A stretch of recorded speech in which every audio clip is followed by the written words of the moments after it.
বেনাপোল স্থলবন্দর দিয়ে মিথ্যা ঘোষণায় আমদানি করা শত কোটি টাকার হোমিও ওষুধ জব্দ করেছে কাস্টমস শুল্ক গোয়েন্দা সদস্যরা। এসব ওষুধে 90% অ্যালকোহলযুক্ত বলে জানিয়েছে কর্তৃপক্ষ।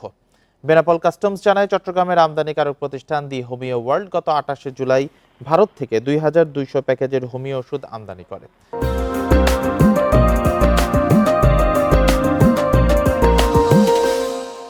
চালানটি বন্দরে 34 নম্বর শেডে রাখা হয়। জব্দ চালানটির বাজার মূল্য অন্তত 100 কোটি টাকা।